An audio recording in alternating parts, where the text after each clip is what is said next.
조여정, 최우식, 박서당, 장혜진 배우님을 모시겠습니다.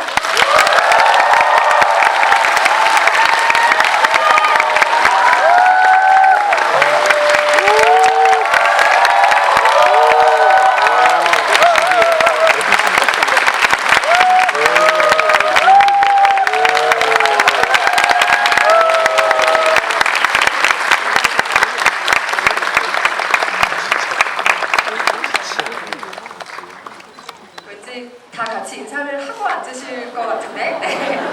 그러면 제가 선창을 한번 해볼게요. 네, 차렷, 인사. 네, 자리 편하게 앉으시면 됩니다. 제가 이 스타라이브톡 볼 때마다 항상 플래카드에 어떤 문구들이 써있을까 엄청 기대하면서 오는데 오늘도 실망시키지 않는 박 사장님의 기생충이라도 되고 싶다라는 가장 먼저 눈에 띄는 가운데 네, 뭐 따봉, 준호, 뭐 지금 뭐 난리 났네요. 네, 오늘 오신 관객 여러분들은 정말 치열하게 예매를 뚫고 오신 관객분들입니다. 개봉 하루 전에 먼저 기생충을 보러 오기 위해 와주신 반가운 관객분들이고요. 김준호 감독님부터 오늘 오신 관객 여러분께 인사 말씀 한 말씀씩 부탁드리겠습니다. 네, 안녕하세요. 김준호입니다.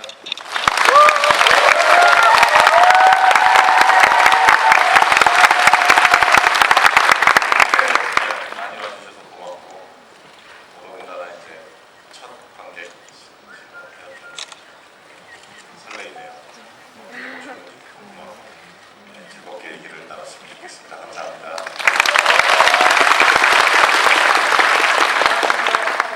가족의 아내이자 엄마 수승연을 맡은 장혜진입니다.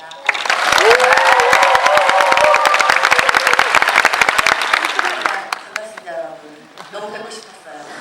많이 기다렸거든요. 네, 박수 한번 칠까요? 네, 안녕하세요. 저는 전원 백수가족의 막내 기정역을 맡은 박수다입니다. 요즘 저녁 많이 와주셔서 너무나 감사드리고요.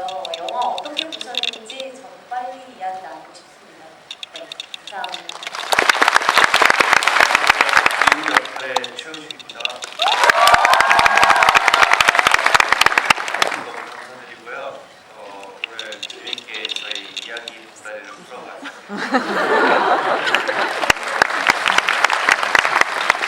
안녕하세요. 연주역의 조여정입니다. 영화 재밌게 보셨나요? 네. 네, 영화에 대해서 재밌는 얘기 많이 나눌 수 있으면 좋겠습니다. 감사합니다.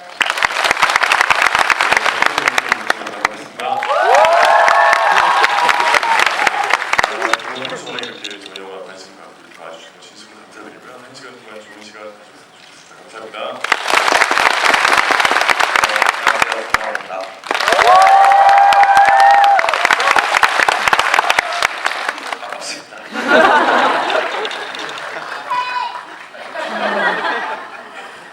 아까 대기실에서 송강호를 뵙자마자 제가 드린 말씀이 있어요. 날렵해지셨다고. 한에서 뵙고 그 며칠 사이에 지금 얼굴살이 쏙 내려간 모습으로 감히 여러분들을 만나고 계신데 지금 일정이 그만큼 좀 바쁘게 돌아가고 있는 팀이 여러분과 함께 자리하기 위해 와주셨습니다. 오늘 즐거운 이야기 나눠볼 거고요. 큰 영화제 이야기를 안 하고 갈 수가 없죠. 네, 여러 경로를 통해서 큰 영화제 소감 등등을 다 들으셨겠지만 현장에서 또 듣는 재미가 있으니까 일단 칸 영화제 한국 최초 황금 종려상 축하드립니다.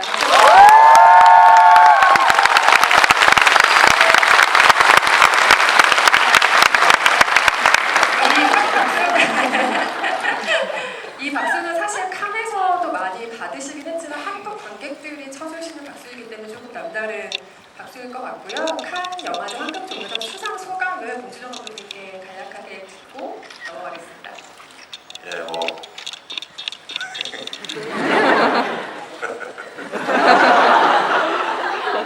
계속 좋은가 봐요.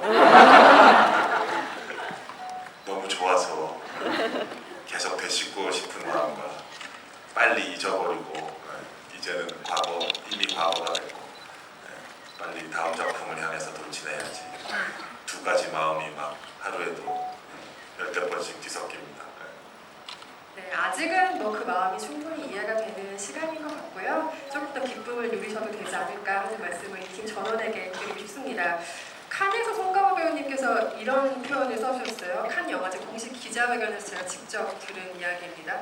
기생충은 예술가 봉준호의 진화이자 한국 영화의 성숙이다라는 말씀을 해주셨는데 저는 이 표현에 굉장히 동의해요. 하지만 이 자리를 빌어서 이렇게 말씀해주신 이유에 대해서 조금 더 자세한 설명을 듣고 싶습니다.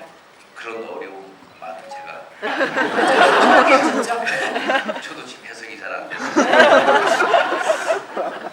다름이 아니라 글쎄요 그 봉준호 감독이 한 20년 동안 딱 20년이네요. 플란더스 기회라는 작품부터 견지했다고 해야 되나요? 그리고 추구하고 우리 사회나 그리고 우리의 어떤 삶 그리고 인간에 대한 어떤 통찰 이런 것들이 기생충이라는 작품을 통해서 정점을 찍지 않았나 자신 있게 말씀드릴 수 있다는 점에서 제가 봉준호의 진화다라는 말씀을 드린 것 같고 또한 이런 작품과 여러분들이 지금 앉아 계시지만 지금 같이 소통할 수 있는 이 영화적인 소통이 비로소 이제 한국 관객분들과 이렇게 소통할 수 있는 이 저력이 한국 영화의 저력이 드디어 칸 영화제에서 인정도 받고 또 관객분들도 오늘 영화 보셔서 아시겠지만 그런 어떤 소통의 어떤 점에서 한국 영화 전체의 진화가 아닐까 좀 거창하게 말씀을 드렸지만 틀린 말은 아닌 것 같고요. 그렇습니다. 예. 감히 그렇게 말씀드렸습니다. 예. 틀린 말이 아닐 뿐더러 다들 오늘 영화를 보셨으니 더더욱 공감하실 말이 되지 않으실까 싶어요. 칸에서 영화를 처음 봤을 때 굉장히 자랑스러웠던 기억이 있습니다. 오늘 영화를 보시는 관객 여러분들도 아마 똑같은 생각을 하고 계실 거라고 있고요. 드디어 오늘 영화에 대해서 뚜껑이나 속이 시원하게 말할 수 있게 돼서 너무 기쁩니다. 그동안 감추고 있느라 굉장히 입이 간지러운 지경이었는데요. 김택의 가족에 대해서 일단 먼저 짤막하게 짚고 넘어가 볼까요? 김택의 가족이 좀 굉장히 독특하고 귀여운 구석이 있는 가족이죠. 그런데 사실 이 가족이 하는 행동은 범죄에 가깝긴 하죠. 근데 그 중에 그 기유의 대사 이런 게 있어요. 아버지 저는 위조나 범죄라고 생각하지 않아요. 하지만 위조랑 범죄인 건 맞는 거죠. 그래서 이게 봉준호 감독님에게 드리고 싶었던 첫 번째 질문이었습니다. 그러니까 이 가족이 이상한 정도로 자기의 어떤 윤리적 차원의 죄책감을 느끼거나 아니면 그 거짓말이 들킬 거라는 걱정을 전혀 하지 않는 어떤 모습이 좀 인상적이었던 것 같아요. 처음부터 그 설정은 구상하셨었나요? 이렇게 사실 나쁜 짓을 하잖아요. 예고편에서도 그것은 엄연한 범죄입니다. 이렇게 나오잖아요. 사실 범죄죠. 근데 우리 배우들이 뿜어내는 약간 이 구수한 맛과 어떤 귀여움 이런 것 때문에 우리도 모르게 속는 그런 느낌이 좀 있어요. 빨려 들어가게 되는 느낌이 있고. 근데 시나리오 구상할 때부터 이 가족들이 좀 정말 죄의식이 별로 없어요. 그리고 자기 합리화를 되게 잘해요. 저 내년에 이 대학 들어갈 거예요. 이러잖아요. 저기 보시기. 그래서 그런 약간 마치 벽을 타고 흘러내리는 그 계란 흰자처럼 이렇게 스르르르 다. 근데 사실 따지고 보면 또 엄청 큰 범죄를 저질 범죄 구상을 하는 건 사실 아니잖아요. 이렇게 일자리를 열심히 구해보려고 하다가 또 그리 된 것이라서 본인들을 스스로 합리화할 구석은 많이 있었던 것 같아요. 말씀하신 것처럼 배우들의 연기를 통해서 또 이 가족이 한 행동들이 조금 더 귀엽게 다가왔던 것 같은 느낌이 분명히 있는 것 같고요. 지금부터는 기생충의 스틸을 보면서 함께 이야기를 나눌 텐데요. 기생충 속의 명장면이 어떻게 탄생했고 또 어떤 비하인드 스토리가 있는지에 대한 이야기 나눠보도록 하겠습니다. 감독님과 배우분들은 여기 앞에 있는 모니터를 봐주시면 되고요. 그리고 여러분들은 스크린을 봐주시면 되겠습니다. 첫 번째 스틸을 공개하겠습니다. 전원백수 가족의 가장 기택이 등장했는데요. 근데 이 전원백수라는 말 들으시면 좀 웃기잖아요. 그러니까 좀 슬픈 구석이 있는 말이긴 하지만 단어 자체가 좀 귀여운 리듬감이 있는 말인 것 같은데 혹시 감독님 시놉시스에서부터 전원백수라는 말을 직접 쓰셨어요? 저 이제 홍보 과정에서 나오게 된 이제 멋진 표현인 것 같고요. 멋지다고 하니까 좀 이상하다. 어쨌든 간결한 잘 좋은 표현인 것 같고 그 백수인 것 자체도 슬프지만 이들이 또 다 사지육신이 멀쩡하고 또 능력이 있어요. 기정이 좀 막 제주꾼이고 보면 저기 기우도 음식분도 영어 잘하고 문법 어휘 장문 그리고 맥도 잘 씹더라고요.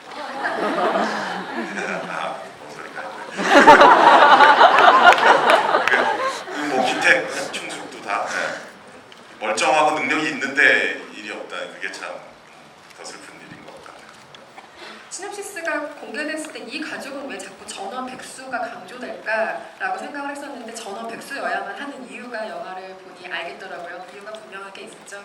첫 번째 스틸은 송강호 배우님이 연기한 기택 백수 가장의 모습인데요. 기택은 직업도 없고 물론 이 가족 모두가 처음엔 직업이 없지만 대책도 없어서 아내의 좀 잔소리를 감당을 하는 인물이죠. 근데 좀 태평해요.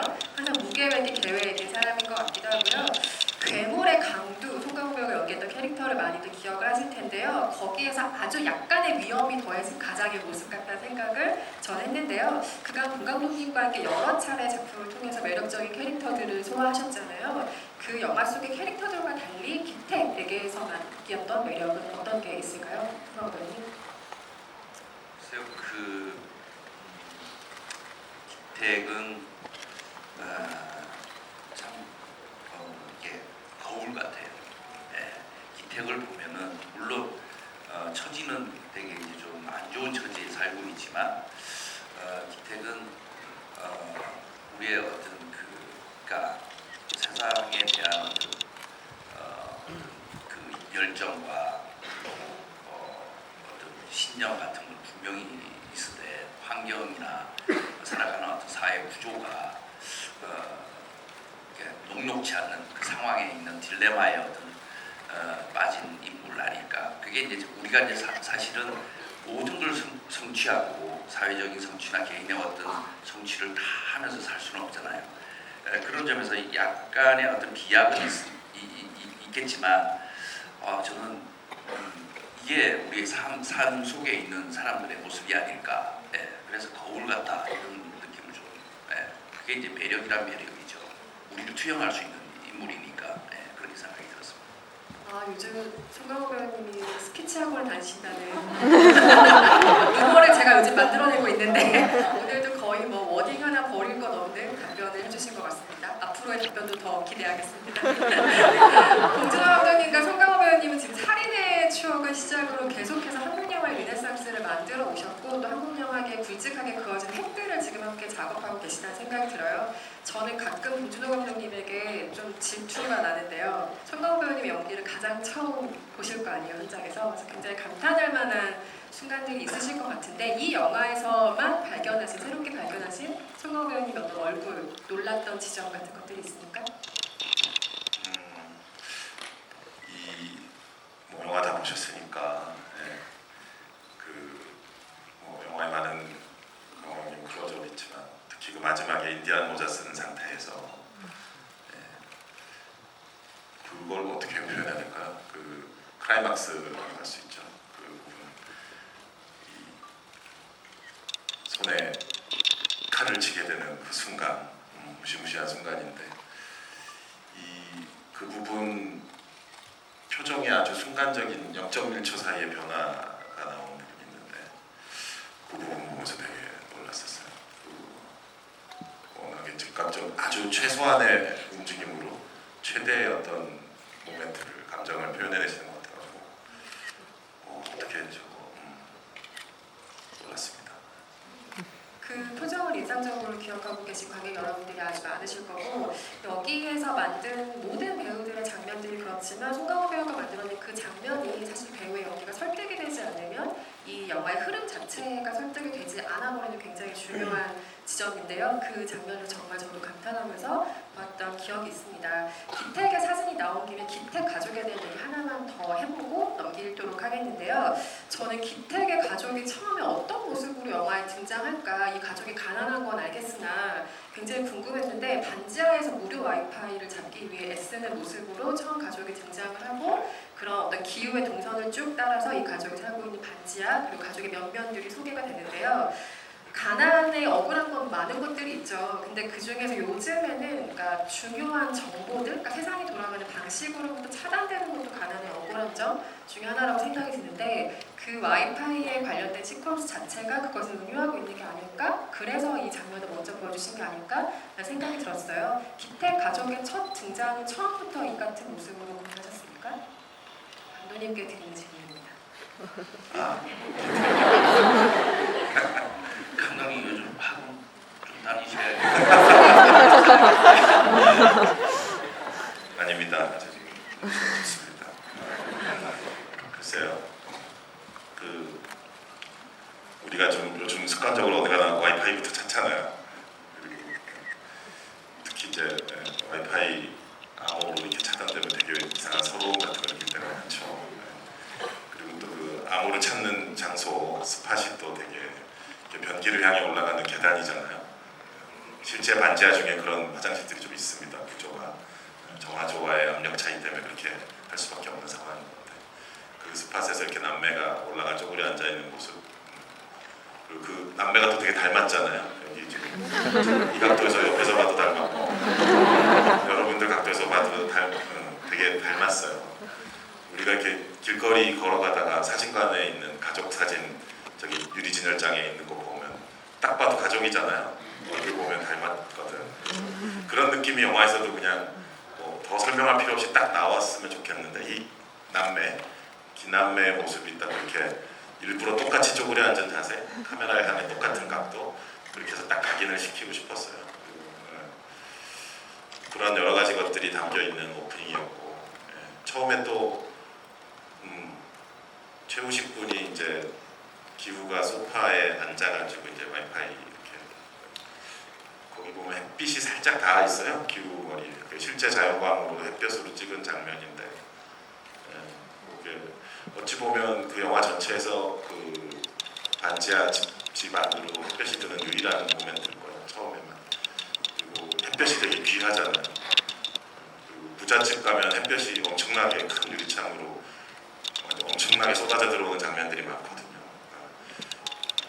햇빛에조차 이렇게 부자와 가난한 자의 차이가 나니까 어떻게 보면 슬픈 느낌이기도 한데 시작하는 처음만큼은 한 조각 햇볕이 그래도 들어와서 기후의 머리를 달아있는 모습으로 시작하고 싶은 그런 느낌도 있었고요. 기택은 이제 기후의 가장 반대쪽 집 안쪽에 이렇게 추리닝을 입고 누워있는 모습 위치도 이제 극과 극에 그렇게 한번 배치를 해보고 싶은 생각이 있어요. 시작해서 결국 눈 내리는 추운 비타민 없는 겨울의 반지하로 끝이 맺는 영화이기도 한데요. 생각해보면 이 가족은 결국에 그 한 줌의 빛도 소유하지 못한 채 영화가 마무리가 되죠. 스포일러 금지 부탁드립니다. 두 번째 스텝 보도록 하겠습니다. 넘겨주시고요. 네, 글로벌 IT 기업의 CEO 박 사장이 나왔습니다. 아까 그 플래카드 들어주셔야 될 것 같은데요. 네, 저기 있습니다. 박 사장님의 기생충이랑 되고 싶은 관객분 저기 계시고요. 네, 이번 스틸의 박 사장을 연기한 이성균 배우님께 질문을 드려야 될 것 같은데요. 이 인물도 면면이 참 재밌어요. 저는 이 인물이 무서운 짓을 한 번은 할 줄 알았어요. 첫 등장부터 뭔가 느낌이 좀 우리가 속된 말로 쎄하다고 하죠. 뭔가를 할 것 같은 인물이기도 하고 연교가 좀 무서워하기도 하잖아요. 뭐 이게 걸리면 자기는 뭐 능지처참이다 이런 얘기도 굉장히 무서운 얘기들도 하기도 하고요. 박 사장은 평소에는 굉장히 젠틀한 모습을 보여줘요. 그런데 선을 넘는 것에 대해서 굉장히 예민한 사람이죠. 그리고 그렇게 하지 않는 척하면 사람을 떠보는 사람이기도 한 것 같아요. 예를 들면 기택이 처음에 운전기사로 갔을 때 아닌 척하면서 테스트 주행을 시키죠. 아주 커피가 가득 든 컵을 들고 테스트 주행을 시킨 인물이기도 한데요. 악인은 아니지만 사실 아주 호인도 아닌 것 같은 딱 그 미묘한 경계가 바로 박 사장이라는 인물이 아닌가 합니다. 식구들 중에는 좀 가장 복잡한 내면을 가진 인물이라는 생각이 들었는데요. 이성균 배우님 캐릭터 디테일을 좀 잡아 나가면서 공감독님과 어떤 이야기를 나눴던 기억이 나세요? 그 캐릭터 설명 대본에 너무 잘 나와 있었고 감독님 환경이나 뭐 여러 가지 설정들을 잘 잡아주셔가지고 감독님도 이거 잘 따랐던 것 같아요. 그러니까 커피잔 그것도 원래 대본에 없었는데 콘티에 보니까 그게 나와 있더라고요. 그러니까 이 행동 하나로 모든 캐릭터가 다 보여주는 뭐 이런 설정을 잘 만들어주셔가지고 걱정이 된다는 걸 제가 이렇게 부자 역할을 많이 안 해봐가지고 많이 부자가 저한테 어울릴 거야. 이게 좀 많이 걱정되는 것 같아요. 콘티는 감독님께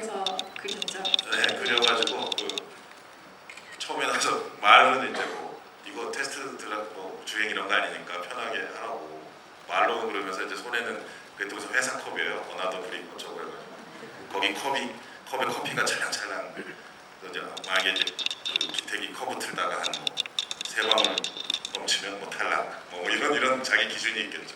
예민한 사람이죠.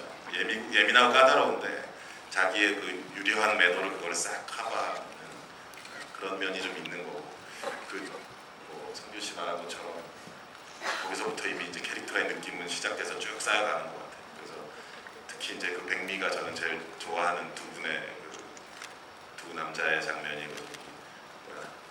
그래도 사랑하시죠? 했을 때 그 딱 카메라 가면은 그때 이성균님의 표정도 되게 그 리액션 선을 넘은 거잖아요. 카메라도 이렇게 선을 넘는데 그 모멘트를 딱 받아들이고 거기서 쉽게 화를 확 내버리지도 않거든요. 약간 이거 봐라 하는 식의 느낌으로 싹 미묘하게 넘어가는데 두 배우분들의 연기를 제가 현장에서 보면서 되게 짜릿했던 그런 기억이 나고 부자 역할 많이 하지 않았어요. 진짜 안 했었나? 이렇게 넓은 정원이 있는 처음. 네, 이건 여기에 익스탁합니다. 중요한 대자리까지 들어갈 그 이성균 배우님과 송강호 배우님은 사실 사적인 친분이 좀 있으신 걸로 알고 있는데요. 이렇게 호흡을 맞추신 적은 영화가 처음이죠. 근데 지금 방금 본 감독님 말씀하셨던 것처럼 너무 다른 두 가정의 집안의 가장인 이 두 사람이 붙을 때 긴장감이 정말 속된말로 장난이 아닌 장면들이 몇 장면 있죠. 그 차 안의 장면도 그렇고 그리고 인디안 분장을 하고 있을 때 두 사람에게 느껴지는 굉장히 미묘한 기운 같은 것들이 있는데요. 현장에서는 그 기운을 어떻게 느끼셨을지 너무 궁금해요. 이성균 배우님께 여쭤보고 싶습니다. 일단 너무 존경하는 선배님과 처음 작업하는 거라 좀 긴장도 많이 됐고요. 그리고 매번 선배님 뵐 때마다 술자리에서 만나다가 맨정신에 대화를 하는 게 좀 어색함도 있어요. 그리고 저희 와이프 전혜진 씨 같은 극단 출신이셔가지고 약간 처형 느낌도 있고 그 처같이 싶고 그런 게 있어요. 이번에 연기 같이 하면서 너무 설렜고 좋았고 맨날 감탄하면서 지켜봤던 것 같아요. 그런 이성균 씨를 지켜보는 송강호 배우님 마음이 어땠을까요? 처형이 아니라 저랑 잘 부르시면 뭐 이성균 씨는 제가 너무 좋아하는 후배 배우고 또 전혜진 씨도 20여 년 같이 극단에서 쭉 봐온 정말 좋은 후배. 그래서 늘 정말 친형제처럼 지내는 그런 사이. 근데 어떻게 그죠? 연기를 처음 해봐요, 그죠? 그래서 참 되게 미남이시고 젠틀하고 이런데 좀 잘 안 어울릴까 뭐 이런 생각도 들고, 근데 의외로 참 잘 어울리는 것 같아요, 그죠? 두 분의 그림이요? 네. 좋았습니다. 아, 네. 보는 저희도 좋았습니다. 네, 다음 스틸은 아마도 연교의 스틸일 것 같은데요. 스틸 보겠습니다. 오늘 지금 스크린에서 튀어나온 것 같은 모습으로 여자분이 너무 아름답게 앉아 계세요. 근데 그 연교라는 인물은 진짜 극중의 표현대로예요.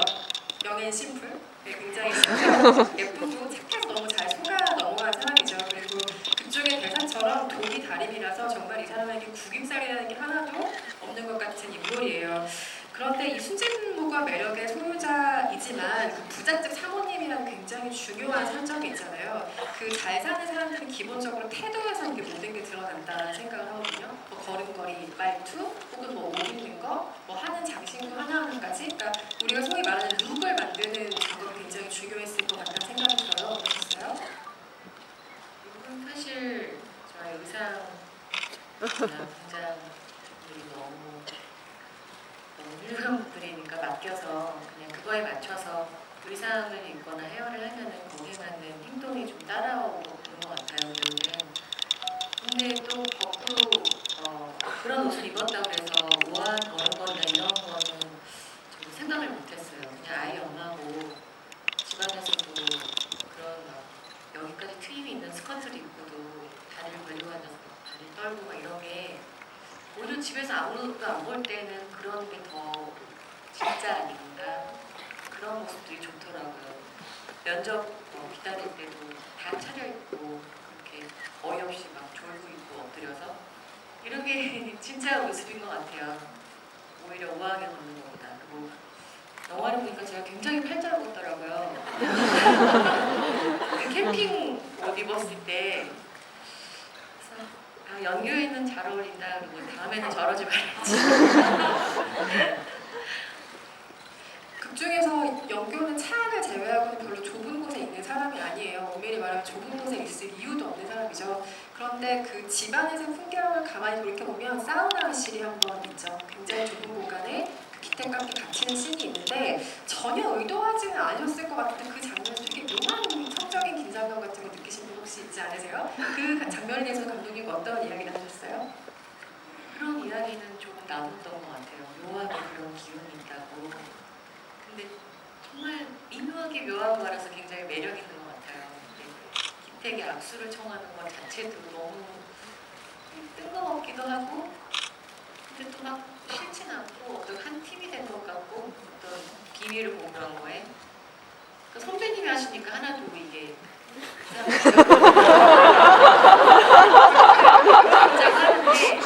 이게 사실 그 씬만 생각해야 되는데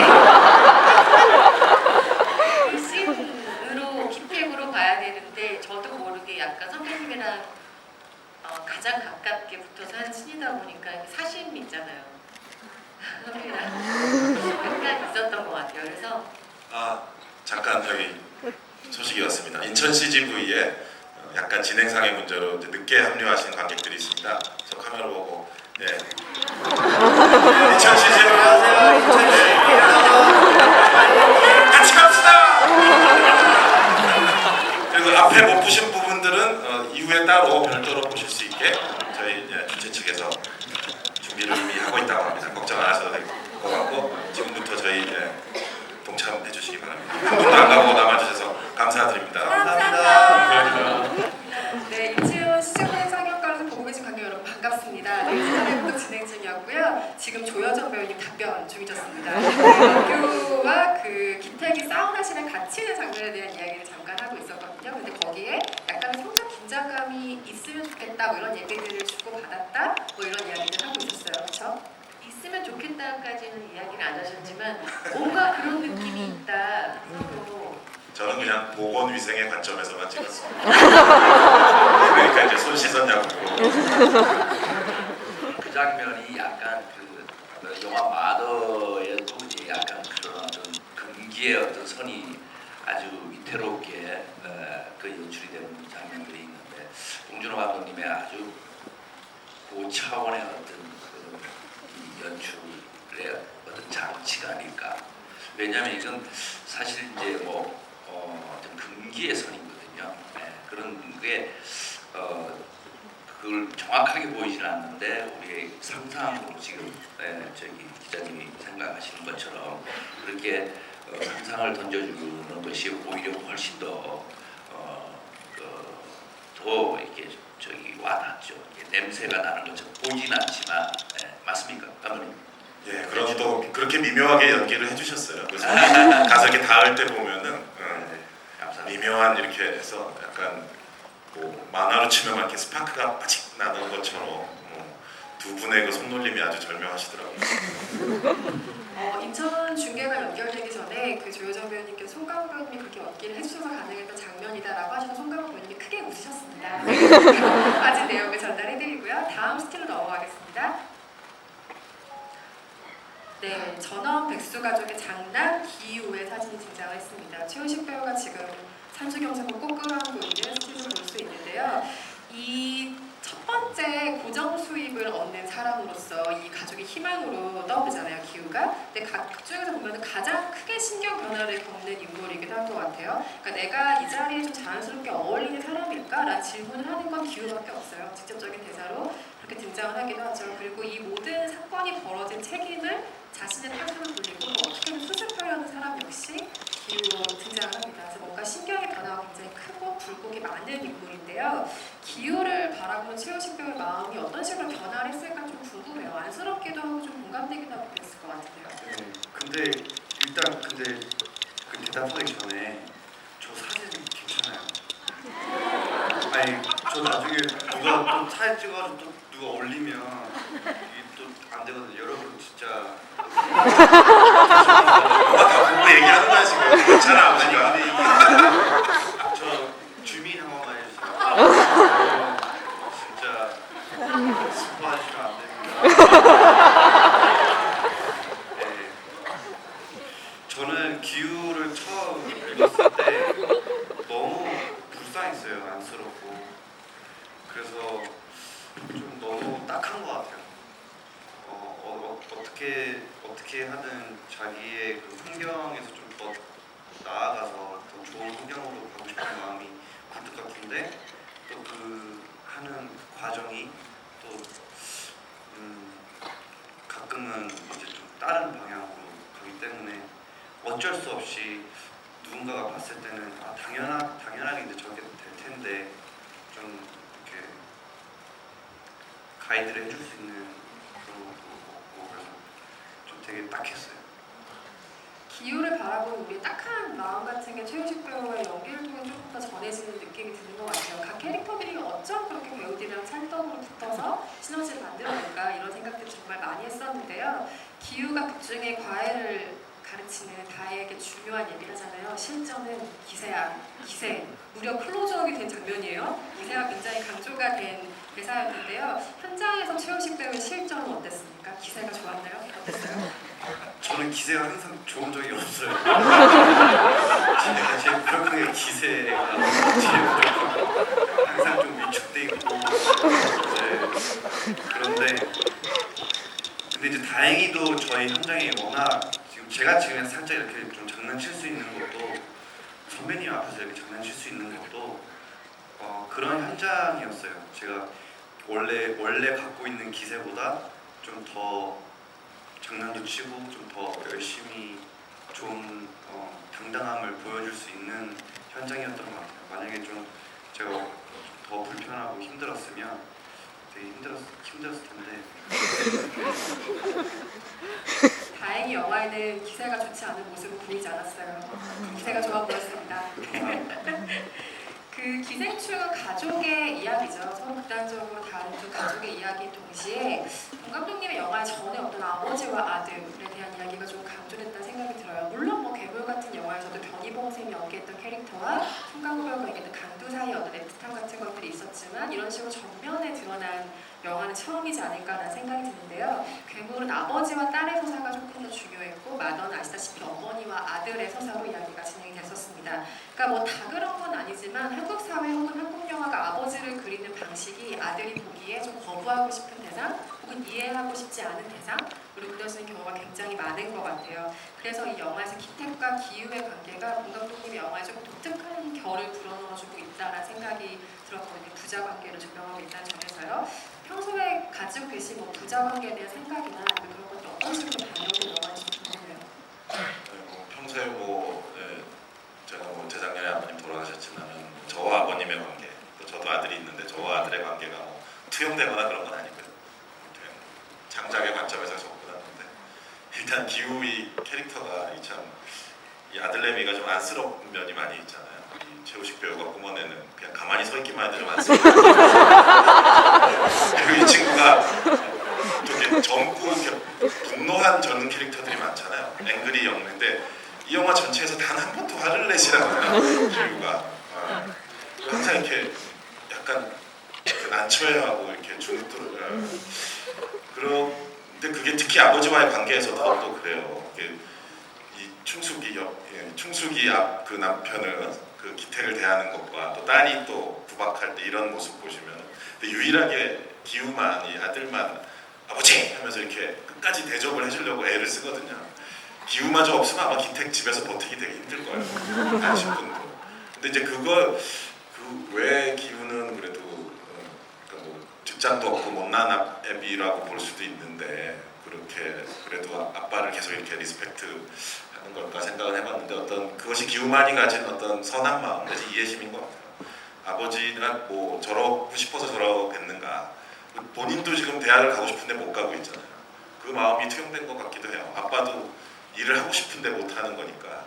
그래서 나까지 아빠를 구박하면 아빠는 정말 집을 뛰쳐나갈지도 몰라라는 그야말로 그런 그 기우가 가진 마음이죠. 그래서 그러니까 유일하게 이 둘이 알콩달콩한 관계인 것 같아요. 이 가족 속에서. 그래서 오늘 보신 분들은 확인하셨지만 그 기호의 나레이션에 나오는 마지막 대사가 굉장히 슬프죠. 약간 눈물이 날 것 같은 대사이기도 하고요. 그래서 이 영화가 두 가족의 이야기인과 동시에 아버지와 아들의 굉장히 진한 러브레터처럼 보이기도 하는 마지막 대사였던 것 같습니다. 다음 스테이 보겠습니다. 오래 기다렸습니다. 전원백수 가족의 똘똘한 딸 기호의 동생 기정이 등장을 했는데요. 좀 현실적이고 야무지죠. 이 가족은 어쩌면 기정이를 중심으로 모여서 이끌려 왔을 수도 있겠다라는 생각이 들 정도로 야무지고 당찬한 딸인데 처세술이 뛰어나요. 그리고 기우 오빠가 인정하잖아요. 우리 가족이랑 좀 다른 것 같아요. 달라. 이런 식의 말들을 하잖아요. 영화를 보면 볼수록 도대체 이 야무진 여성이 왜 백수로 살고 있을까? 이런 생각이 들어요. 물론 이 가족이 왜 가난하고 백수로 살 수밖에 없을까는 기생충을 지탱하는 가장 큰 아이러니이기도 합니다. 그런데 이 캐릭터는 심적으로 가장 많이 궁금했어요. 왜 그렇게 살고 있었을까? 혹시 그 생각 해보신 적 근데 기정이는 그 누구보다 계속해서 노력을 했을 거예요. 저뿐만 아니라 저희 엄마도, 저희 아빠도, 우리 오빠도. 하지만 우리가 일을 하지 못한다고 해서 서로를 구박하거나 너 왜 돈을 벌어오지 않니? 라는 말을 저희는 서로 하지 않았던 것 같아요. 그 누구보다 돈은 없지만 비록 사랑이 너무나 가득한 그런 가족, 그런 분위기 속에서 살았던 기정이기 때문에 아마 이 친구의 이런 자신감이나 이런 당당한 모습들, 그리고 똑부러진 모습들은 좀 그런 부모님, 이제 사랑이 가득한 부모님 밑에서 자랐기 때문이 아닐까. 그래서 그런 부분에 있어서는 그렇게 생각을 해본 적이 없었던 것 같아요. 기정이는 그 누구보다 노력을 했고 언젠가는 취업을 할 거고 다 그렇잖아요. 그쵸? 언젠가는. 다 그렇죠. 언젠가는 뭔가 바라는 일들이 이루어지는 때를 기다리며 살아가고 있는데 이 두 남매가 굉장히 절실하죠. 다음 스틸이 아마 이 두 남매에 대한 이야기일 것 같은데요. 네, 백수 가족의 딸이자 기우의 동생 기정과 그의 오빠인 기우의 모습이 지금 등장을 하고 있는데요. 감독님께서 이 둘의 매칭을 어떻게 떠올렸을까? 그러니까 최우식 배우 같은 경우는 이 시나리오를 쓰면서부터 이미 점 찍어줬다는 건 알려진 사실이고 박수담 배우를 어떻게 동생으로 캐스팅하실 생각을 했을까? 이것도 궁금하고 현장에서 남매를 연기했던 이 두 배우의 호흡 서로 어떻게 생각했는지 좀 궁금해요. 일단 뭐 모든 분 다 아시다시피 뭐 박소담 씨 연기 너무 잘하는 건 뭐 모두가 다 전 국민이 알고 있잖아요. 그런 상태라서 연기를 너무 잘하는 배우니까 계속 궁금증이 관심이 있었는데 어느 날 그 우연히 인터넷을 보다가 둘이 뭐 같이 한 적은 없었죠. 드라마 한번 그죠? 네. 그래서 처음이잖아요, 그죠? 네. 근데 우연히 내가 왜 그랬지? 이게 사진을 같이 이렇게 붙여 너무 비슷한 거예요. 각도별, 표정별로 모아가지고 사진을 쫙 날려보니까 정말 아까 얘기한 그 사진관의 가족 사진 보는 것처럼 그 느낌이 되게 좋더라고요. 그리고 뭔가 대조되는 느낌, 그러니까 음식 기우는 그냥 이제 가만히 서 있기만 해도 안쓰럽고 이렇게 유일하게 잠깐 카리스마 있게 보인 게 그 다혜 앞에서 기세 아까 그 얘기할 때 근데 그건 아마 민혁이 박서준 씨가랑 얘기할 때 했던 말을 흉내낸 걸 거예요. 정신 차려 정신을. 그 정신 차려 정신도 흉내내는데 되게 그 다운그레이드된 버전을 흉내내잖아요. 그래서 민혁이 흉내를 많이 내요. 그러니까 리플리 현상까지는 아닌데 어쨌든 그 비슷한 말을 계속 반복해서 하잖아요. 그 서준 씨가 했던 대사를. 그래서 그게 유일하게 기세에 있는 거고 진짜 기세는 사실 기정이가 갖고 있죠. 카리스마. 첫 장면에서 이미 다 끝나잖아요. 그 PC방에서 담배 피다가 금연인데 하면 그 가져와봐. 그래서 거기다가 죄를 털잖아요.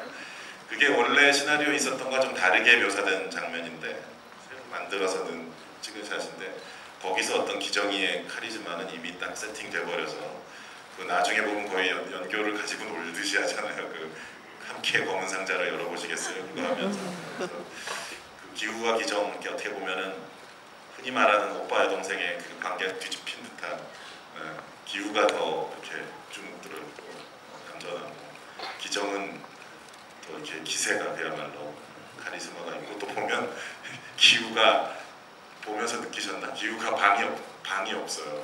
그 여동생한테 이제 뺏긴 건지 아마 양보했겠죠. 다 큰 여동생이니까.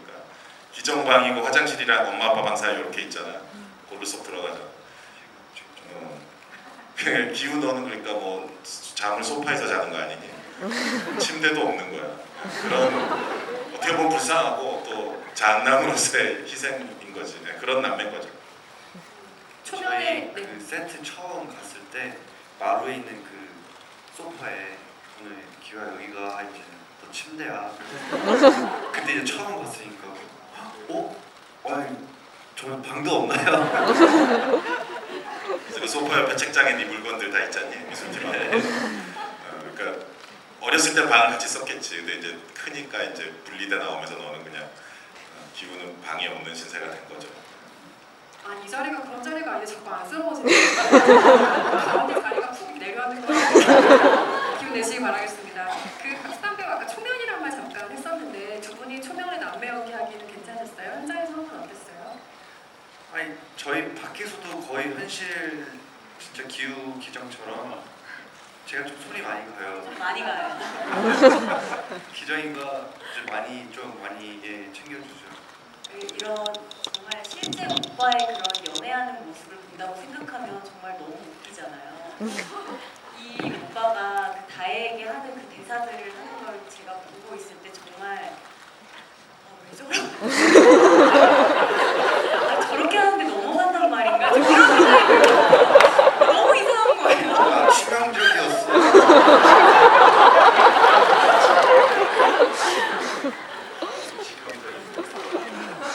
네, 치명적인 매력이 발현됐는지 다시 한번 우리가 영화를 통해서 확인하면 될 것 같습니다. 네, 다음 스틸로 한번 넘어가 볼까요? 정말 오래 기다리신 장혜진 배우님 스틸 등장했습니다. 백수 가족의 아내이자 엄마 충숙을 연기하셨는데 근데 정말 스틸과 많이 다르시죠? 그리고 뭐 혹시 윤가은 감독의 우리들이란 영화를 보셨으면 익히 이 배우를 뭐 잘 아시겠지만 그렇지 않으신 분들이라면 지금 오늘 누가 오셨나 할 수도 있어요. 아주 많이 변화를 겪으셨는데요. 영화 속에서 그 해머 던지기 메달리스트 출신인 만큼 좀 외형적으로도 많은 변화가 있었어야 할 테고 본 감독님이 좀 뭔가 몸이 우직하지만 날렵하게 움직이는 캐릭터 같은 것들을 주문하셨다고 듣긴 들었는데요. 캐릭터를 위해서 좀 어떤 준비들이 필요하셨던 것 같으세요? 일단은 기사에 나갔던 것처럼 처음에 사실 살 얘기를 할 수밖에 없었어요. 다른 말을 아무것도 할 수가 없었어서 스포 금지가 너무 많아가지고 특히나 제가 아줌마이다 보고 수다도 많다 보니 혹시나 말하다가 어떤 말을 뻥뻥 터뜨릴까봐 저에게 특별 훈련이 많이 나왔거든요. 오늘 얼마나 속이 시원하지. 일단 외형적인 모습은 살짝도 부려야 했지만 감독님이 지금 저희가 편집이 돼서 안 나온 장면 중에 하나가 있었는데 거기서 하마가 무리를 싹 지나가듯이 이렇게 정말 그런 질문을 하셨었어요. 뚱뚱한 하마가 무리를 지나가듯이 상상이 되세요? 다큐멘터리 같은 거 봐야 상상이 될 것 같아요. 하마가 무리를 걸어가는 전 너무 어려웠어요. 그래서 마치 뚱뚱한데 누가 쓱한 느낌? 바퀴가 이렇게 안 보이는 바퀴가 달려있는 느낌?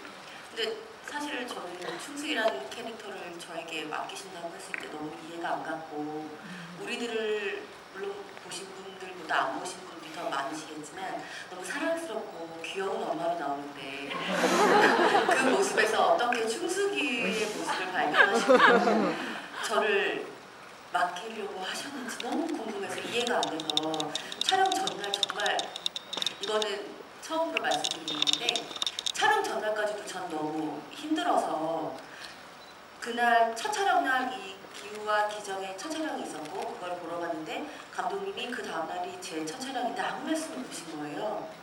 도대체 나를 뭘 믿고 리딩 한 번 한 게 단데 어떻게 연기하라는 말씀도 안 하시고 식사 때 충숙이 이럴 것 같아요. 가끔 던지시는 거 그 말씀이 다였는데 모든 걸 나에게 맡기시지? 제가 너무 부들부들 떨려서 감독님한테 저랑 말씀 좀 하셔야 되지 않을까요? 놔주실 거예요? 안 하면서 괜히 그래. 라고 했더니 감독님이 첫 촬영 끝나고 바로 이제 저랑 면담을 해주셨어요. 근데 제가 너무 두려운 마음에 한 시간 반 정도 혼자서 주저주저 이상한 말을 막 두서없이 막 했더니 감독님 가만히 듣고 계시면서 잘할 수 있어요. 지금처럼 그랬어요. 잘하면서 왜 그래요? 봅시다. 이러면서 가시는 거예요. 그리고 소득이 없네요. 소용이 없었지만 뭐라도 되겠지 이러고 갔는데 제가 너무 쓸데없는 걱정을 많이 했던 거였죠. 막상 촬영장에 가니 모든 것들이 다 완비가 돼 있어서 저는 그냥 가만히 앉아만 있어도 이미 제가 만들어 놓은 몸에 감독님 원하시는 게 다 나오는 거였어요. 이렇게 앉아 있는 게 아니라 제 첫 촬영이 피자집이었거든요. 이렇게 앉아 있는. 이 앉아 있는 자세만으로 어머 됐다. 이렇게 마음이 훅 보여서 그 다음부터는 연기 특별히 뭐 충숙이 어려움을 생각하지 않았던 것 같고 저 그 왼쪽에 보시면 저희 산수경석을 열심히 닦고 있잖아요. 저게 무슨 이제 아들이 처음으로 돈벌이를 하러 나가겠다 했을 때 먹을 거나 사오지 하거나 다 저걸 무시했던 돌덩인데 저렇게 열심히 닦고 있으면서 그래도 혹시라도 잘 되길 바라는 마음에서 돈을 닦고 아들의 뒷모습을 바라보고 있었는데 정말 실제 소품에 메고 있던 가방의 모서리가 헤어진 거예요. 너덜너덜했었어요. 그래서 그거를 본 순간 어머 이렇게 섬세하게 소품팀이 준비를 했는데 그거를 본 순간 저는 순간적으로 충수기에 너무 이입이 돼서 너무 마음이 아팠어요. 어머 가방 하나 변변하게 어머 나 또 눈물 나네. 그래서 저희 항상 특별히 감정이 풍부해요. 잘. 정말 순간적인 찰나의 장면을 딱 저렇게 찍으셔서 저도 너무 사랑하는 사진이에요. 두 번 다시 만날 수 없는 모습을. 저희 또 의상이 여기 팔뚝이 노출되게 돼 있잖아요. 굵은 팔뚝이 잘. 의상도 다 그렇게 계산이 되긴 한 거죠. 이 가족의 이름이 그러니까 영화 제목은 기생충이고 기의 그 돌림자와 충숙으로 나눠지는 것도 굉장히 재밌다는 생각이 영화를 보고 나서는 들었어요. 이 가족의 굉장히 어떤 단합된 모습이라고 해야 되나 기생충 가지고 어쨌든 그 이름에도 이 영화의 어떤 느낌을 살리는 어떤 배치가 있었다는 생각이 들고요. 그 카네 기자회견에서 장혜진 배우님이 이런 얘기를 하셨어요. 내가 준비한 것보다 언제나 더 정확한 본 감독의 디렉팅 이분이 배우하셔야 될 것 같다 이런 얘기를 하셨는데 혹시 배우분들 중에 방금 뭐 무리를 어떻게 하나요? 아무튼 뭐 이런 표현처럼 뭔가 정말 기억에 남는 꽂혔던 어떤 디렉팅 같은 게 혹시 있으신 분 계실까요? 물 마시는 최우식 씨는 없는 것 같아요. 혹시 뭐 감독님의 캐릭터 디렉팅 중에 기억에 남는 게 혹시 있으신 분 계세요? 제가 자꾸 저도 모르게 우식 씨 표정을 관찰하게 되는데 계속지 마요. 지금 너무 초제하는 표정으로. 네, 생각나는 게 있으시면 혹시 얘기 중간에 말씀해 주시기 바라겠고요. 그럼 다음 사진으로 넘어갈까요? 네, 극과 극의 가족의 집을 볼 수가 있는데요. 영화 속의 또 하나의 캐릭터라고 할 만한 것 같아요. 반지하 집 그리고 박사장 부부가 살고 있는 집인데요.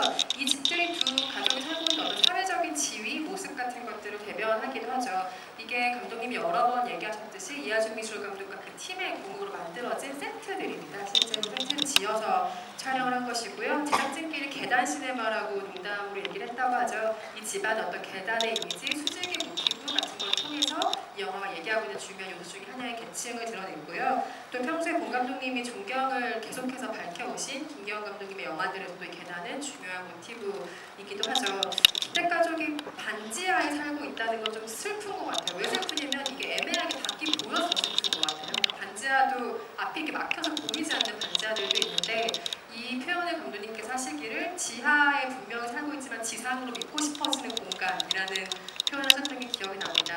이 가족의 반지하 그리고 이 박하정이 사는 집을 시나리오 단계부터 아주 구체적으로 상상하시면서 쓰신 거죠? 그 특히 또 이제 이 부잣집 있잖아요. 이성균 부부의 이 부잣집은 영화 60% 이상이 다 거기서 벌어지잖아요. 보시면 그리고 여러 가지 비밀이 많잖아요. 거기 그리고 엿듣고 엿보고 이쪽에 인물이 움직이는 게 저쪽에서 안 보이고 그런 구조들이 오밀조밀하게 잘 설계돼야만 스토리가 진행이 될 수 있어요. 그래서 시나리오를 쓸 때 이미 인물들의 동선이나 누가 어느 각도에서 보이는가 안 보이는가를 놓고 이미 배치를 짤 수밖에 없었어요. 그래서 그 구조를 다 이렇게 기본적인 구조는 그려서 이렇게 요구를 했죠, 미술 감독님한테. 근데 이제 그 구조를 갖고 이제 미술 감독님은 또 이 집을 지어야 되니까 건축가분한테 자문을 구하고 그랬는데 제가 이렇게 부탁하는 그 구조를 보여주면 그 실제 건축하시는 분은 누구도 집을 이렇게 짓지는 않는다. 이건 말이 안 된다. 건축가들이 보면 이거는 황당하다. 근데 저는 계속 또 이렇게 해달라. 나는 스토리텔링 하려면 이렇게 해야 된다. 그래서 그 중간에 끼어서 고민이 많았을 거예요, 미술 감독님이. 근데 이제 저의 모든 요구를 다 들어주면서도 우리가 딱 봤을 때는 그냥 진짜 집 같잖아요. 그렇게 되게끔 이하준 미술 감독이 아주 슬기롭게 지혜롭게 잘 소화를 해낸 거죠. 그리고 반지하 같은 경우는 아까 말씀하신 제가 했던 얘기를 이제 말씀해 주셨는데 이게 지상이고 싶은 느낌, 또 말 그대로 반은 지상인 거니까. 그래서 안에서 밖을 보는 데서 보면 이제 지나가는 사람들의 행인들의 그 종아리 발과 지나가는 차의 바퀴가 보이면서 이제 그 느낌이 확 납니다. 그래서 영화 첫 장면에 보면 일부러 차도 바로 앞으로 창문 앞으로 지나가게 했었고, 근데 거기서 이제 처음에는 햇빛이 들어오지만 나중에 거기서는 검은 구조물들이 쏟아져 들어오게 되잖아요. 그래서 그 반지하 구조 자체가 그 빚어내는 드라마의 이제 그 맥들이 있는데 그게 참 여러 가지 느낌들을 불러일으키는 것 같아요. 외국에 없는 주거 형태예요. 그래서 이제 영어 자막할 때도 뭐 세마이 베이스먼트다 설명적으로 자막을 넣을 수밖에 없었는데 헝가리인가 루마니아 기자님이 그 칸느 기자회견 때 달려오셔갖고 우리도 반지하 있어요. 되게 기뻐하면서 마냥 기뻐할 일만 아닌데 루마니아였나 라트비아였나 어쨌든 동유럽 쪽에 한 분이 와서 있다고 그런 얘기를 하면서 되게 얘기를 하시더라고요. 이 영화가 보여주고 있는 어떤 공간의 이미지들이라든가 이 자리 다 얘기할 수는 없지만 인물들이 반복해서 얘기하는 뭐 상징, 계획 이런 식의 어떤 모티브들, 수직적인 이미지들 그리고 햇빛의 어떤 사용들 이런 것들 영화를 다시 한번 보시면서 상징에 대해서 한 번쯤은 깊이 다시 돌아보시면 영화가 훨씬 재미있어질 거라는 팀을 하나 드리고 싶고요. 현장에서 질문을 2개를 받을 수 있는 시간이 남아있다고 하네요. 오늘 혹시 현장판에서 질문을 2개 받아보겠습니다. 제가 이럴 때마다 쓰는 굉장히 치사한 방법이죠. 봉준호 감독님 한 분 골라주시죠. 그게 제일 앞에 앉아 있어요. 네, 손을 들고 계신 분께 마이크 드리겠습니다. 손을 다시 들고 계셔주실 수 있어요? 네.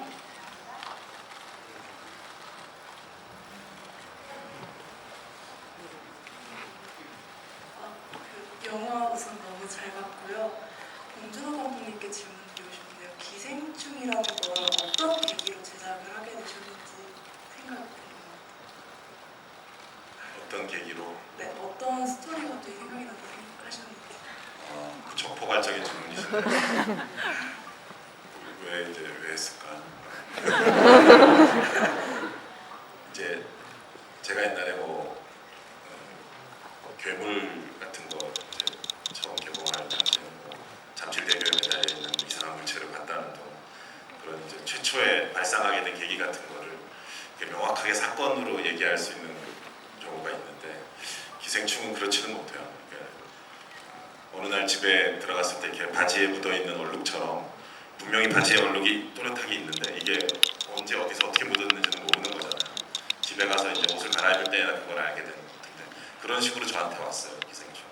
근데 2013년 겨울에 설국열차 후반 작업하고 있을 때 이미 주변 사람들한테 얘기를 하기 시작했던 경우가 부잣집, 그다음에 가난한 집 두 가족을 놓고 영화를 찍고 싶다. 2개의 집을 중심으로.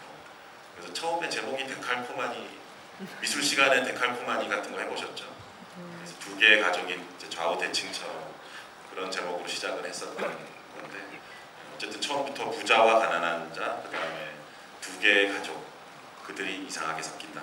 이런 출발점은 이제 명확히 있었던 했죠. 감독님께서 여기까지 공개하신 뒤에도 우리가 쉽게 의문을 거두지 못하고 아니다 기생충이 나올 것이다 SF일 것이다 이런 식의 오해들을 참 많이 했었는데 이제야 감독님 속이 시원하시지 않을까 그게 여러분들에게 정말 그것이 아니었다라는 것을 지금 개봉으로 보여주고 계실 텐데요. 다음 질문은 힘이라는 것이 저희가 알고 있었던 관객분께 마이크 드리겠습니다. 네, 저 흔드는 관객분이요. 안녕하세요. 영화 잘 봤고요. 이제 불난리가 난 다음에 체육관에서 이제 기택이 기우한테 무계획이 계획이다. 계획을 짜면은 이제 계획대로 안 되게 된다 이렇게 말을 했잖아요. 근데 홍준호 감독님이 이제 영화를 제작하실 때 처음부터 끝까지 다 계획을 통해서 그 대사가 어떤 것을 의미하는지 어떤 의미로 넣으신 건지 보고 싶습니다. 기택에서 그동안 살아온 인생이 거기 담겨 있지 않을까 싶긴 해요. 보면 뭐 기택이 그동안 해온 일이 그 기사식당 대사 나올 때 보면 얼핏 나오잖아요. 뭐 치킨집을 했다가 이 사람이 안 되고 치킨과 카스테라 사이에 발레를 하셨던가 아니면 코앞인가 든가 어쨌든 본인도 헷갈려하면서 그 얘기를 하잖아요. 충숙이 헷갈렸구나. 근데 그래서 뭐 여러 가지 일들을 했는데 뭐 하나 성공적인 게 없었고 다 이제 좌절했다라는 느낌이 거기서 말한 치킨, 카스테라 이 모든 것들이 그야말로 계획이었을 거 아니에요. 근데 그 계획들은 번번이 좌절된 거죠. 근세도 마찬가지죠. 그래서 그런 삶의 궤적들이 아픔으로 있고 참 아들에게 차마 할 말은 아닌 것 같아요. 오죽하면 그 지경에 이르러서 아들한테 그런 말을 했을까 싶어요. 아들한테 꿈과 희망은 못 줄망정 최고의 계획은 무계획이다. 되게 쓰라린 말을 하는 건데 그때 그 체육관에 가 있는 상황 자체가 정말 절망적인 상황이기도 하잖아요. 서글픈 상황이고 그래서 내뱉을 수 있는 말이고 가장 영화 전체에서 보면은 뼈 아프고 쓰라린 말인데 그게 이제 최우식 군을 기우가 이제 산수경석을 꼭 껴안게 만드는 계기가 되기도 하고 되게 중요한 그 분기점에서 나오는 대사라고 할 수 있죠. 근데 이제 그때 제가 콘티에서상으로도 이렇게 드렸지만 그리긴 했지만 이제 송강호 선배님께 부탁드렸던 게 이렇게 눈을 가리고 했으면 좋겠다고 이 상태에서 대사를 입만 움직이게 되어 있거든요. 마더에서 김혜자 선생님 춤출 때도 잠깐 그런 포즈가 있긴 한데 어쨌든 자기 눈을 자기가 이렇게 한 상태로 이 밑에만 보이고 말을 하는데 그 느낌이 좀 더 슬프기도 하고 뭐랄까 눈앞이 그야말로 막혀있는 느낌 있잖아요. 아무것도 보이지 않고 장님처럼 막혀있는 느낌이라서 그런 동작을 자세를 부탁드렸던 것 같아요. 기택의 가족이 흥미롭게도 계획에 대한 대사가 하나씩 꼭 있더라고요. 뭐 계획도 없지 하는 사람도 있고 계획이 뭐예요 하는 사람도 있고 계획에 대한 말 하다가 기택도 오늘 한 번도 언급되지 않은 누군가에게 뭐 그런 대사를 하죠. 계획이 뭐야? 계획도 없지? 뭐 이런 얘기를 할 때 그 장면이랑 아들에게 무계획이 계획이다라는 말 할 때 그 장면이 동시에 연상됐던 울림 같은 것들이 분명히 있는 것 같아요. 굉장히 슬픈 대사 중에 하나이기도 하죠. 저희가 질문 하나를 짧게 더 받을 수 있다고 합니다. 마지막 질문 하나를 더 받아볼 텐데요. 사이드 쪽 관객 중에 한 분께 질문을 받아보면 어떨까 싶고요. 이 선택은 박소담 배우님께 부탁을 드리겠습니다. 저기 양손을 번쩍 들고 계신 분. 네, 지금 일어서 계신 네. 분이죠? 네.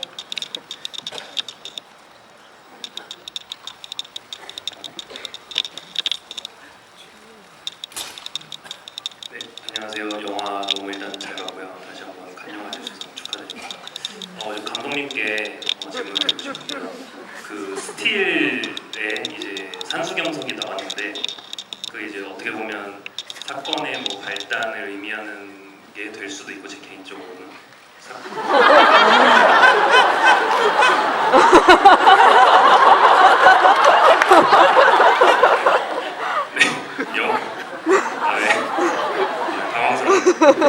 영화 그 전체적인 어떤 주제를 또 함축하고 있는 그런 의미가 될 수 있다고 생각을 하는데 감독님께서 그 산수경석에 꼭 숨겨놓으신 의미가 궁금하고요. 그리고 한 가지가 더 있는데 영화가 후반부에 장르가 급변하잖아요. 뭐 스릴러적인 분위기도 있고 공포스러운 분위기도 있는데 제가 알기로는 감독님께서 지금 2가지 차기작을 준비하고 계시다고 알고 있는데 그 이후에라도 혹시 공포 영화를 좀 연출해보고 싶으신 생각이 있으신지 궁금합니다. 뒤에 거부터 말씀드리면 예 그런 생각이 있습니다. 그래서 공포 호러 영화라고 할 수는 없는데 그리고 항상 제 영화가 이렇게 장르가 좀 애매하잖아요. 그래서 모든 분들을 난감하게 만드는데 마찬가지인데 서울 한복판에서 벌어지는 아주 공포스러운 사건을 다루는 영화다라고는 요약할 수 있습니다. 그것이 공포 영화일지 아니면은 액션이라고 해야 될지 어쨌든 서울 한복판에서 대낮에 벌어지는 아주 무시무시한 사건을 다루는 영화가 하나 준비하고 있습니다. 산수경석. 산수경석은 이거다라고 이렇게 딱 규정지어서 설명하기보다는 그냥 산수경석이 가진 여러 가지 면면들을 한번 그냥 나열해드리고 싶어요. 여러 가지로 해석할 수 있고 볼 수 있는데 일단 이 민혁이란 인물, 박서준이란 인물이 이 모든 사건에 어떻게 발단이 되잖아요. 와가지고 얘 한번 가르쳐 보겠냐고 해서 차마 상상도 못할 엄청난 파고까지 흘러가게 되는 건데 이제 민혁이란 인물은 처음에 와서 이제 나오고 이제 퇴장하면 다시 등장하진 않잖아요. 그렇지만 그 인물을 계속 상기시켜주는 역할을 하죠. 산수경석 자체가. 그리고 그 민혁이가 박서준 씨 캐릭터가 부잣집애잖아요. 이게 기훈한 절친이지만 이렇게 집안 환경이 되게 다르잖아요. 뭐 할아버지가 육사 때부터 이걸 모았는데 뭐 돈이 뭐 수석이 1층에도 있고 2층에도 있고 2층 저택에 사는 애처럼 묘사를 했죠. 되게 외국제 좋은 스쿠터를 타고 이렇게 등장하는데 정신 차려 정신 뭐 기세도 되게 좋고 그래서 그런 거죠. 그러니까 그런 돌에 수백만 원씩 지급하는 그런 세계인 거죠. 그 세계, 다른 세계. 그래서 그걸 보고 되게 이제 기후 스스로가 상징적이다라고 하니까. 그리고 어떻게 보면 이 영화에서 벌어지는 이 모든 얽히고 설킨 사건 전체를 뭐 상징하는 거일 수도 있고요. 그 마지막에 저기 그 돈을 벌겠습니다 하면서 이제 계획을 세웠다라고 이제 편지 기우가 하면서 근본적인 계획입니다 할 때 그 산수경석을 다시 맑은 햅쌀이 나는 시냇물에 이렇게 넣는 장면이 있어요.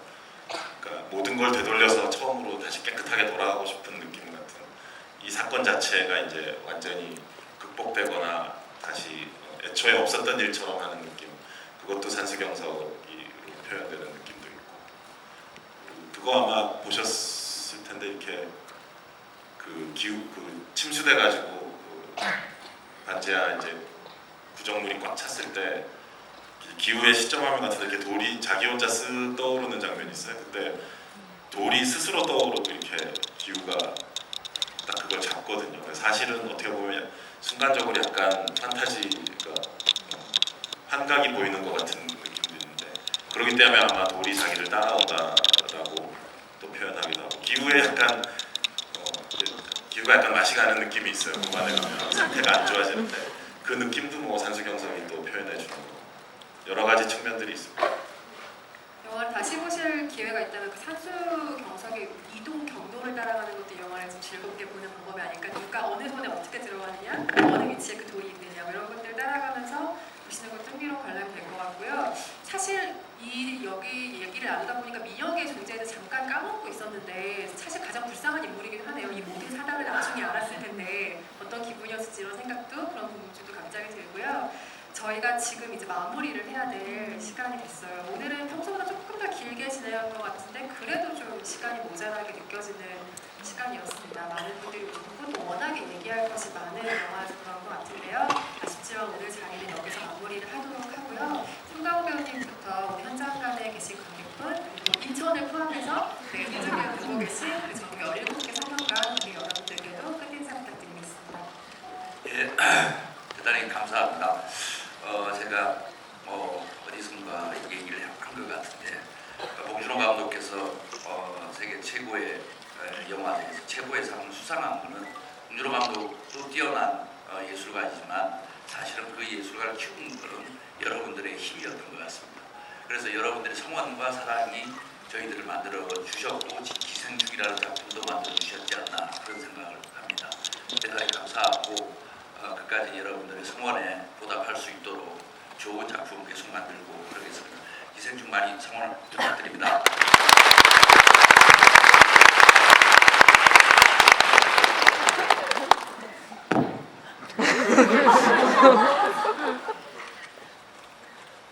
일단 늦은 시간까지 이렇게 함께해 주셔서 너무 감사드리고요. 작년 봄에 봉준호 감독님 만나가지고 촬영하고 첫 미팅부터 칸 영화제 초청 수상 그리고 지금 여러분들이 보여주시는 성원이 정말 평생 잊지 못할 선물처럼 다가오는데 이 영화가 관객분들에게 정말 기분 좋은 선물로 다가갔으면 좋겠습니다. 감사합니다.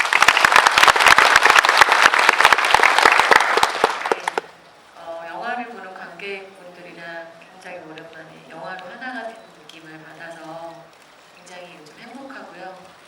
네, 이제 막 개봉을 했을 뿐인데 이미 행복합니다. 그래서 다음 그 영화를 볼 관객들을 위해서 그 여러분들이 오늘 느낀 재미를 다른 분들에게도 누릴 수 있도록 모든 분들과만 소통을 해주시는 네, 약속을 믿겠습니다. 오늘 정말 감사합니다.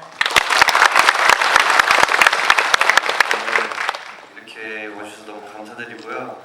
저희 영화 너무 재밌어서 이렇게 소문을 내고 싶겠지만 그것도 되게 어렵고 참 어렵게 생각하지 마시고 오늘 정말 기운차게 저희 영화를 계속 생각하시면서 좀 더 많이 즐기셨으면 좋겠습니다. 저희도 뭐 이제 되게 즐거워요. 좋습니다.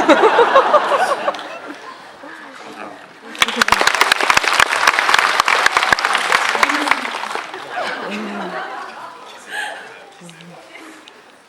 정말 이렇게 늦은 시간까지 함께 해주셔서 정말 감사드리고요. 작년 2018년 정말 기생충으로 인해 저는 너무나 좋은 에너지를 많이 받았던 작품이고 그 에너지, 제가 받았던 좋은 에너지를 여러분들께 드릴 수 있게 돼서 너무나 행복하고요. 저도 영화로는 되게 오랜만에 인사를 드리는 것 같고 이렇게 관객분들 만나는 게 너무나 오랜만이라 좀 떨리기도 했는데 연기에 대한 갈증이 좀 있었어요. 근데 이번에 기정이를 하면서 제 말을 할 수 있어서 너무나 행복했거든요. 그래서 앞으로도 또 더 좋은 연기 보여드릴 수 있도록 열심히 하겠습니다. 조금만 더 기다려주세요.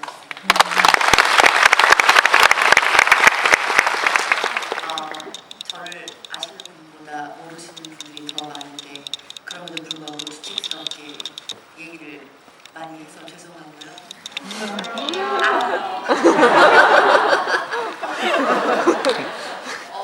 정말 기생충이라는 영화를 제가 같이 참여했다는 게 얼마나 큰 기쁨이고 영광인지 제 개인적으로 느끼는 이 많은 감정들을 여러분과 어떻게 소통을 더 많이 해야 할지 이거보다 더 길게 하고 싶은데 영화를 더 많이 보시면서 지금 오늘 한 번 보셨던 것보다 사실은 두 번, 세 번 보시면 더 달라지더라고요. 이게 뭐 많이 보세요라고 굳이 강요를 드리는 건 아니고요. 제 개인적으로 첫 번째 봤을 때보다 두 번째가 세 번째가 더 많은 게 보여서 정말 희한하다. 사실 제가 나온 걸 계속 많이 보고 싶진 않거든요. 제 연기도 막 싫은 부분도 많고 그래서 근데 그런 힘이 있는 영화인 것 같아요. 힘드시거나 뭐 기분이 좋으셨다거나 술 한잔 하시고 싶을 때라도 영화 보시고 나서 수다를 떨면 더 많은 이야기들이 나올 수 있으니까 여러분 한 번 말고 두 번, 세 번 보시면 어떨까요? 오늘 너무 감사했고요. 다음에 또 좋은 기회 있으면 찾아뵙겠습니다. 감사합니다. 네, 불과 며칠 전이지만 어쨌든 칸느 영화제는 과거의 일이 됐어요. 벌써. 그래서 물론 상을 받은 것이 기쁜 일이고 영광스럽긴 하지만 꼭 이 트로피에 뭐 투사시켜서 이 영화를 트로피를 눈앞에 걸어놓고 이 영화를 볼 필요는 없는 거라고 생각해요. 상과 무관하게 이 영화 자체가 가진 여러 가지 재미와 활력과 웃음과 공포와 슬픔 같은 것들이 그 뒤범벅돼 있는 영화 자체의 재미를 다들 즐겨주셨으면 좋겠고요. 우리 또 여기 앉아 계신 배우들이 뿜어내는 어마어마한 에너지와 또 그 희노애락의 감정들이 있잖아요. 그 생생한 그 감정 자체를 즐겨주셨으면 좋겠다는 바람이 들고 또 그렇게 영화에 빠져들기 위해서는 사실 영화의 어떤 중요한 스토리의 굴곡과 고비고비들을 모르는 상태로 흠뻑 그 영화를 체험하는 게 사실 좋잖아요. 그래서 아직 안 보신 분들을 위한 배려를 해주시면 정말 좋겠다라는 말씀을 또 다시 한번 드립니다. 감사합니다.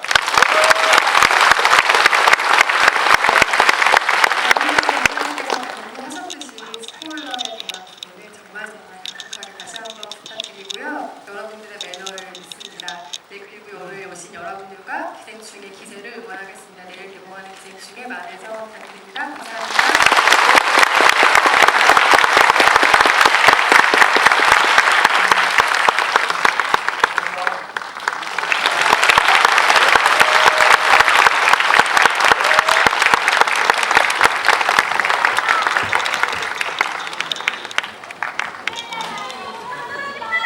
진짜.